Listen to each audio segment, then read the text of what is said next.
हाँ इंस्पेक्टर राणे, पता लगाओ कि आज से करीबन 18 साल पहले बॉम्बे पूना हाईवे पर एक पोल्ट्री फार्म हुआ करता था। जी सर। जिसका मालिक भंडारी नाम का एक शख्स था। और कुछ महीने पहले उसका कत्ल हुआ। ये क्या गड़े मुर्दे उखाड़ रहे हो कमिश्नर? 18 दिन हो गए मेरे भाई का कत्ल हुए और आप 18 साल पहले की फाइल खोज रहे हो। जिस शहर में जिंदा आदमी गवाही देने से इनकार करते हैं, वहां मुर्दों के बयान से ही छानबीन करनी पड़ेगी। छानबीन? छानबीन की जरूरत क्या है, जबकि आप खुद चश्मदीद गवाह हैं? गिरफ्तार क्यों नहीं करते? अपनी गवाही के दम पर अगर मैं उसे गिरफ्तार कर भी लूं, तो कल कातिल छूट जाएगा, क्योंकि कोर्ट पुलिस वालों की गवाही मंजूर नहीं करती है। कोर्ट कचहरी बाद में देख लेंगे, पहले तुम मेरे भाई के कातिल देवा को गिरफ्तार करो। जिस यकीन से आप देवा को अपने भाई का कातिल ठहरा रहे हैं, आई फेल टू अंडरस्टैंड। उसी यकीन से आपने उसके खिलाफ नामजद रिपोर्ट क्यों नहीं लिखवाई?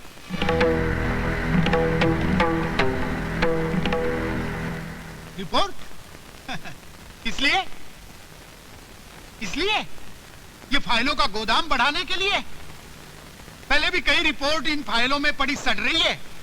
क्या मेरे भाई का केस भी इन फाइलों में दफना देना चाहते हो? फॉर योर काइंड इंफॉर्मेशन, ये फाइलें सड़ नहीं रही हैं। ये फाइलें गुनहगारों की कहानियां हैं जिन्हें हम सुराग के लिए इस्तेमाल करते हैं। और ये बात मैं आप पर साबित करके रहूंगा इस फाइल से कि देवा के पहले गुनाह की डिटेल्स में यकीनन प्रजापति के कत्ल के पीछे कौन सा मकसद था। और शायद ये वजह भी हाथ लग जाए कि आप उसके खिलाफ रिपोर्ट लिखवाने में इतना कतरा क्यों रहे? कतरा तो आप रहे देवा को गिरफ्तार करने से। और गिरफ्तार कर भी कैसे सकते हैं, क्योंकि आपका पूरा डिपार्टमेंट बिका हुआ है। यहाँ तक कि आप भी देवा के ताश का एक पत्ता है, पत्ता। आई बेग योर पार्डन, ये सरासर झूठ है। ये सच है। आप देवा के खास आदमी हैं और उसी के रहमो करम पर आपका यहाँ ट्रांसफर हुआ है। It is nothing but a naked lie. झूठ है ये। अच्छा, ये तो सच है ना कि आपकी बेटी विजय नाम के लड़के से प्यार करती है? यस, ये सच है। और उस विजय का देवा से जायज या नाजायज रिश्ता है? रिश्ता? इम्पॉसिबल। यकीन नहीं आता ना? कमिश्नर, मेरे भाई के कातिल को छोड़िए, अपनी बेटी की मोहब्बत की छानबीन कीजिए।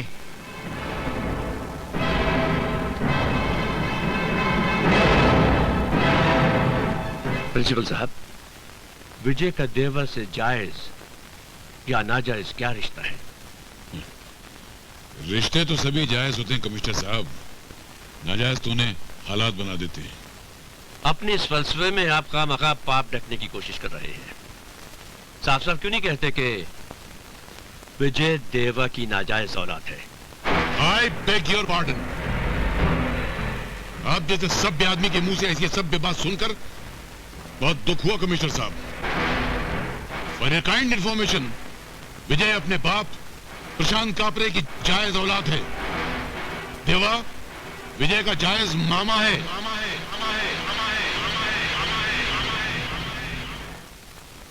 ये अचानक आपको विजय में क्या बुराई नजर आ गई? आपको वो पसंद था ना डैडी? उसकी अच्छाइयां जब तुमने गिनवाई थी तो ये खासियत बताना भूल गई थी कि वो इस शहर के डॉन देवा का भांजा है। डैडी, डैडी, विजय ने ये रिश्ता अपनी मर्जी से तो नहीं चुना। इसमें विजय का कोई दोष नहीं है।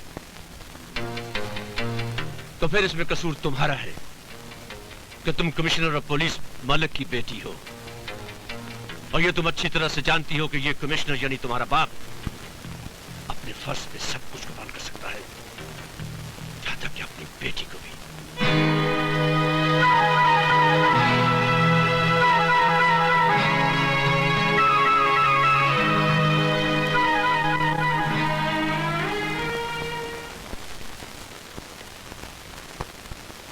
कहां जा रहे हो विजय? अंकल, वो अनीता आज कॉलेज नहीं आई? अब वो कॉलेज जाएगी भी नहीं। और तुम भी उससे मिलने की कोशिश मत करना। मगर अंकल क्यों? इस क्यों का जवाब तुम्हें देवा से मिलेगा। देवा का मेरी दुनिया से कोई ताल्लुक नहीं है अंकल। मामा है वो तुम्हारा। वो तो अच्छा हुआ कि मुझे पहले ही पता चल गया, वरना ये कमिश्नर कन्यादान करके अपनी बेटी को तुम्हारी दुनिया में भेज देता तो देवा के हाथ कठपुतली बनकर रह जाता। निकल जाओ यहां से। तो अब अपना जोर घर के अंदर अपनी बेटी पर आजमाने लगे। हाँ, वर्दी का असर तो तुम्हें एक दिन बेशक देखना ही पड़ेगा देवा, लेकिन विजय जब तक तुम्हारे खानदान की औलाद कहलाएगा, अनीता का नाम उसके साथ नहीं छोड़ा जाएगा। विजय और अनीता जब तक एक दूसरे से प्यार करते हैं, पुलिस डिपार्टमेंट का एक आदत कमिश्नर तो क्या, पूरे मुल्क की पुलिस फोर्स भी उन्हें जुदा करना चाहे तो देवा उन्हें जुदा होने नहीं देगा। इसे मेरी सलाह मानकर अपना फैसला बदल दो कमिश्नर। कहीं ये सलाह देवा की ललकार बन गई तो तुम्हारे लिए बहुत मुश्किल हो जाएगा commissioner. How dare you say that to me? You! मैं आपके हाथ जोड़ता हूं, मेरी जिंदगी में दखल देना बंद कीजिए। मेरे और अनीता के प्यार को जो भी भुगतना है हम भोग लेंगे, पर अपने गुनाह का रंग मिलाकर हमारे पाक प्यार को बदरंग मत कीजिए। आपकी हैवानियत मेरे बाप को तो निगल ही चुकी है, और मेरी माँ आपकी बहन होने का जुर्माना अपनी मौत तक देती रहेगी। तेरी माँ ने मेरी बहन होने का जुर्माना दिया है ना, तो यह भी सुन कि उसके भाई ने अपने जिस्म को काटकर जिंदगी की किश्त कैसे भरी है। आज वो हकीकत उसके भाई से तुझे सुननी पड़ेगी। चल।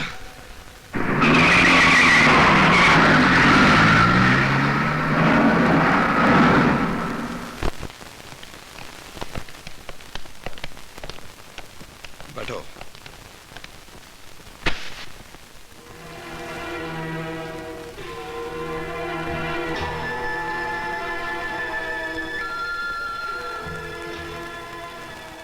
तुम्हारे बाप का कत्ल मेरे हाथों जरूर हुआ था, लेकिन मैं ये नहीं जानता था कि वो तुम्हारा बाप है। दीप्ति ने मुझसे कभी कोई बात नहीं छुपाई थी, लेकिन जब वो प्रशांत कापरे से प्यार कर बैठी, मुझे बताया तक नहीं। उस दिन मुझे बहुत बड़ा धक्का लगा था, जिस दिन उसने मुझे बताया कि भैया हमारी शादी हो चुकी है। क्या कहा तूने? भैया भैया मुझे माफ कर दीजिए, हम दोनों मजबूर थे भैया। प्रशांत की शादी उसके घर वाले कहीं और कर देना चाहते थे, तो भगवान को साक्षी रखकर हमने मंदिर में शादी कर ली।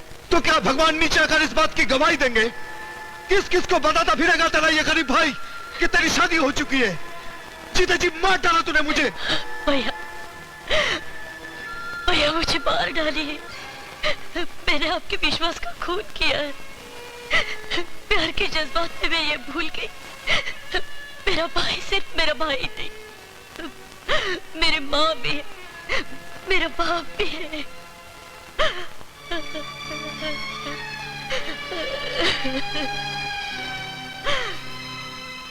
दुनिया वालों की नजरों में तू अभी तक कुमारी है। वो तेरी शादी तब तक नहीं मानेंगे जब तक तू अग्नि के साथ फेरे लेकर इस घर से नहीं विदा की जाएगी। लेकिन तू चिंता मत कर, तेरी शादी की जिम्मेदारी मेरी है। कल प्रशांत को घर बुलाकर शादी की तारीख पक्की कर लेते हैं। शादी तो हमारी हो चुकी है, बस बस्ती वालों के सामने फेरे ही लेने हैं ना। जब भैया कहेंगे तो फेरे भी ले लेंगे। मैं चाहती हूँ आप एक बार भैया से मिल लेते तो। मैं तो देविंदर भैया से मिल चुका हूँ। कब? यही है ना देविंदर भैया, बिल्कुल देवता स्वरूप है। अपने देवता स्वरूप भैया से कहना परेशान होने की जरूरत नहीं है, बस फेरे भर का इंतजाम कर लें। क्या? 5,000 रुपए? जी हाँ। अरे जबान पर लाने से पहले सोचा तो होता।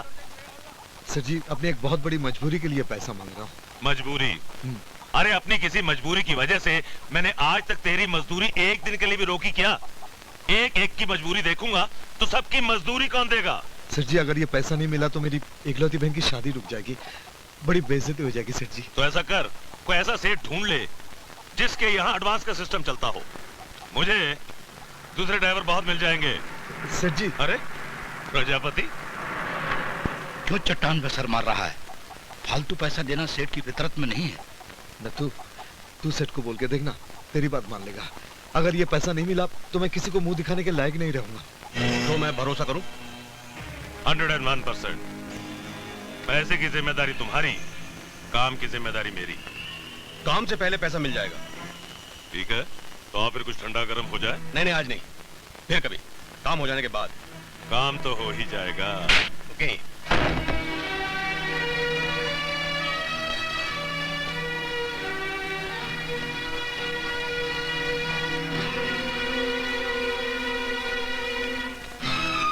भैया, इतनी देर क्यों लगा दी? प्रशांत आए थे, काफी देर तक इंतजार कर रहे थे। कल परसों आकर आपसे खुद मिलेंगे। कह रहे थे भैया से कहना ज्यादा परेशान ना हो, बस पैरों का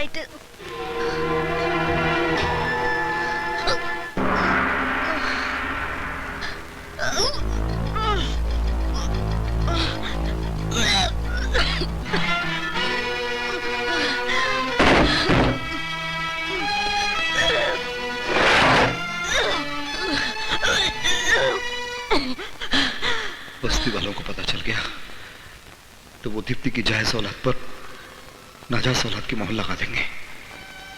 इसलिए समाज की नजरों के सामने फेरे लेना जरूरी है।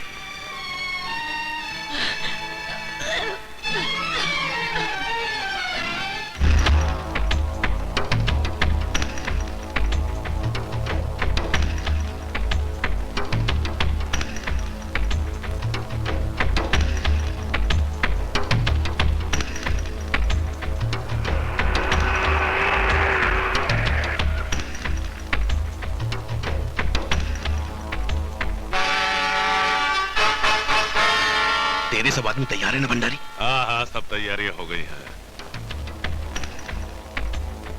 ये क्या? हाँ यही है। ये पैसे दे। हाँ ठीक है, दे दो। ले, पूरे 10 हैं। और सुन, काम हो जाने के बाद 1 महीने तक इधर दिखाई मत दियो। हैं? अरे इसकी तो हवाइयां उड़ रही हैं भंडारी, ये काम कर पाएगा क्या? अरे अपनी गारंटी है यार। पक्का? हाँ। अच्छा वो दोनों का हिसाब बराबर है ना? हाँ, उन दोनों को फिट कर दिया है। ठीक है, मैं चलता हूँ। संभल के करियो, संभल के करियो। भंडारी, काम हो जाने के बाद मेरे को फोन करियो यार। हाँ कर दूंगा, कर दूंगा। ठीक है, मैं चलता हूँ। संभल के करियो यार। नथु, तस्वीर दिखा इसे। शक्ल अच्छी तरह से पहचान ले। मजदूर भाइयों, आज हम लोग जो यहाँ इकट्ठा हुए हैं, तो एक बात ध्यान से समझ लें, इस बार की स्ट्राइक से हमारे मजदूर नेताओं के कौन कौन से मंसूबे जुड़े हुए हैं। हम स्ट्राइक करते हैं अपनी मांगों के लिए, लेकिन हमारी यह स्ट्राइक नेताओं की आमदनी का जरिया बन गई है। तो स्ट्राइक का इस्तेमाल करके वो मिल मालिकों से पैसा ऐंठते हैं अपनी अय्याशी के लिए। मेरी बात ध्यान से सुनो, मिल हम मजदूरों की है दोस्तों। किसी भी स्ट्राइक में मिल के काम ठप होने का असर सीधा हम लोगों पर पड़ता है। अरे तो मिल मालिकों की भाषा बोल रहा है। अब बात का मतलब गलत ले रहे हैं दोस्त। मैं तुझे खूब समझ रहा हूँ।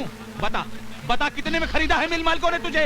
भाइयों, मैंने इसे मिल मालिकों के साथ कई बार घूमते हुए देखा है। तू नेताजी के बारे में एक भी लफ्ज बोला तो मैं थोबड़ा तोड़ दूंगा। क्या तू मेरा थोबड़ा तोड़ देगा? हाँ, मेरा थोबड़ा तोड़ मेरा थोबड़ा। भाइयों, झगड़ा मत कीजिए, शांत हो जाइए आप लोग। देखिए, झगड़ा मत कीजिए, ये हमारी मीटिंग को तोड़ने की साजिश है। आप लोग समझ नहीं रहे हैं। अच्छा है, भगदड़ मच गई है। मैंने अपना काम कर दिया, अब तू अपना काम कर। जा भाइयों, भागो मत।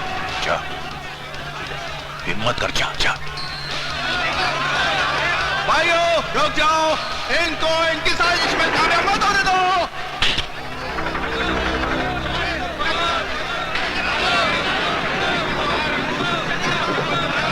ये खतरनाक बम नहीं है, इनको अपनी साजिश में कामयाब मत होने दो भाइयों। आज अगर ये लोग अपनी साजिश में कामयाब हो गए तो हमें सारी उम्र पीछे रहेंगे। हम इनको इनके मकसद में कामयाब नहीं होने देंगे भाइयों। रुक जाओ, रुक जाओ, इनके मकसद में कामयाब मत होने दो इन्हें। सारे मोहल्ले का मुंह काला कर दिया है कलंकिनी ने। उल्टा है उल्टा, न जाने किसका पेट लेके घूम रही है बेशरम।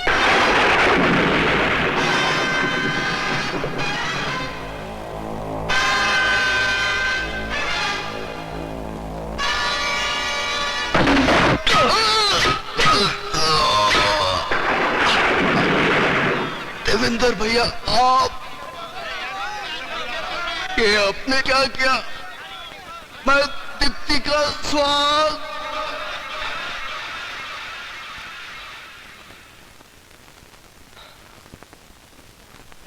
तुम्हें जायज बनाने के लिए मुझे नाजायज बनना पड़ा, लेकिन बदकिस्मती ने बहन की मांग में सिंदूर की जगह खून की लकीर खींच दी।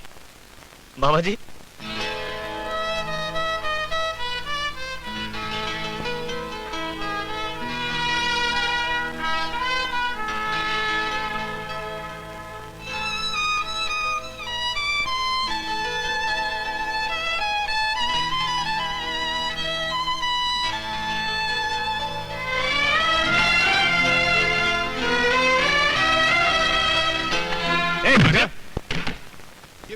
ये क्या जोर जबरदस्ती है?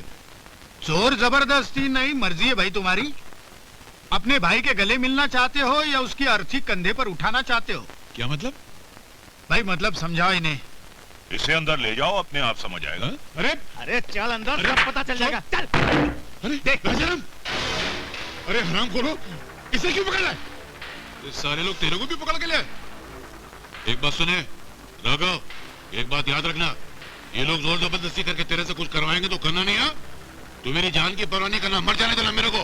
नहीं करूंगा, नहीं करूंगा, दरवाजा बंद कर। नहीं करना है, बिल्कुल नहीं करना है, नहीं करूंगा। चल चल चल। मतलब समझ गया मास्टर? मगर ये मेरे भाई राजाराम को क्यों पकड़ रहा है आप लोग? उसका राम नाम सत्य करने। और उसने किया क्या? उसने कुछ नहीं किया, करेगा तू। कमिश्नर के घर जाकर अनीता को संदेश देगा कि विजय बाहर उसका इंतजार कर रहा है। फुसलाकर उसे बाहर कार तक ले आना, बाकी काम नागेश करेगा। मैं तुम लोगों का मतलब समझ गया। मैं ये पाप हरगिज नहीं करूंगा। पाप तो आज शहर में होगा मास्टर, तू नहीं करेगा तो हम करेंगे। भैया जा हेड मास्टर को भी लिया। अरे जिंदा उठाकर लाने की क्या जरूरत है? वही मार दो और लाश उठाकर यहाँ ले आओ। और सुनो, वो किचन में जाकर गैस ऑन करो।